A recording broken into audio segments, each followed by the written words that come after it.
O vulcão Teide é um dos maiores do mundo. Capaz de expelir dezenas de milhões de metros cúbicos de lava em um único espaço, o Teide obtém um grande poder assustador e destrutível nada amigável. Mas esse vulcão, segundo alguns especialistas, carrega em seu interior uma rocha basáltica capaz até mesmo de salvar a humanidade. Localizado no arquipélago das Ilhas Canárias, pertencente à Espanha, as Ilhas Canárias não dispõem apenas de belas e modernas edificações, belas paisagens e belas praias, já que nela habita esse importante e imponente vulcão Teide. Mas o que levaríamos então a pensar que, se talvez destruíssemos esse vulcão, poderíamos compensar emissões na Terra em um futuro próximo? É claro que é impensável destruir um vulcão, já que poderíamos ter resultados catastróficos. Para o meio ambiente, teríamos consequências desastrosas, e mesmo se extraíssemos uma parte do basalto, ficaria a pergunta: como poderíamos usá-lo para salvar a humanidade e impedir as mudanças climáticas? É claro que sem um esquema teórico, sendo uma maneira de melhorar um dos processos naturais e menos catastróficos da Terra, o que é denominado de intemperismo das rochas. À medida que a chuva começa a cair, a água da chuva começa a se misturar com dióxido de carbono atmosférico, o que o torna um ácido fraco capaz de corroer alguns minerais chamados de silicatos. Os silicatos podemos encontrar presentes em mais de 90% das rochas que se encontram em nosso planeta. E esse fenômeno ocorre, bem dizer, em qualquer lugar aonde a chuva atinge as pedras.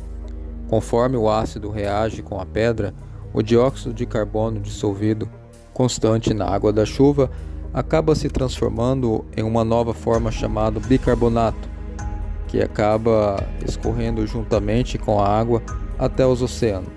No fundo, as criaturas marinhas acabam utilizando para criar estruturas como conchas, e quando morrem as conchas, afundam até o fundo do mar e acabam prendendo o dióxido de carbono no oceano até por milênios, o que acaba sendo um processo que gera um impacto gigante no clima da Terra, variando de acordo com o clima. Por exemplo, quando está quente e úmido, as rochas têm um desgaste mais acelerado, tornando assim o aquecimento do efeito estufa mais moderado.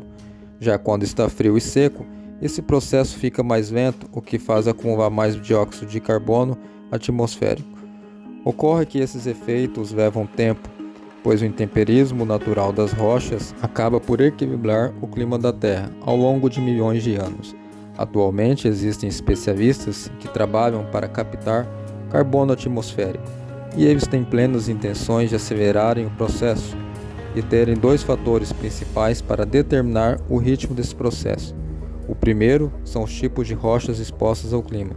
O segundo, a quantidade de rochas expostas.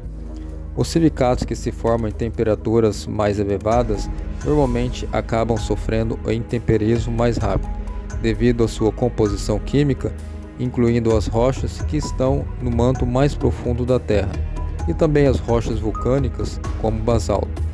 Mas as rochas empilhadas nas montanhas não são muito expostas.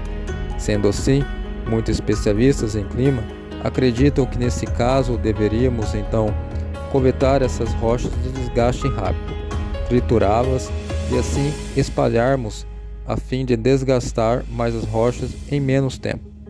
Esse processo é chamado de intemperismo avançado das rochas e, por sinal, é um dos planos mais práticos atualmente para extrair carbono, sem a necessidade de invenções tecnológicas para minerarmos e processarmos as rochas.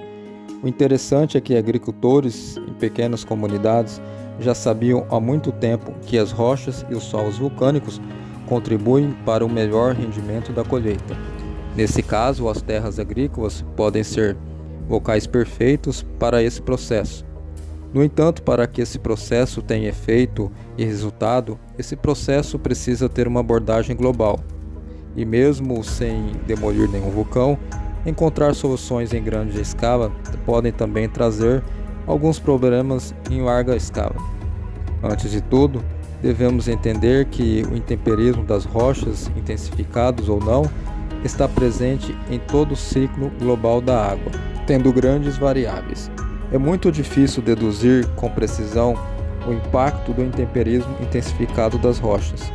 Outro ponto, mesmo com a atual tecnologia na mineração presente, ainda teria um grande desafio ecológico e também da engenharia, pois extrair, triturar, transportar e espalhar grandes quantidades de rochas, com a dificuldade na parte logística de distribuição do material, seria também dificultosa.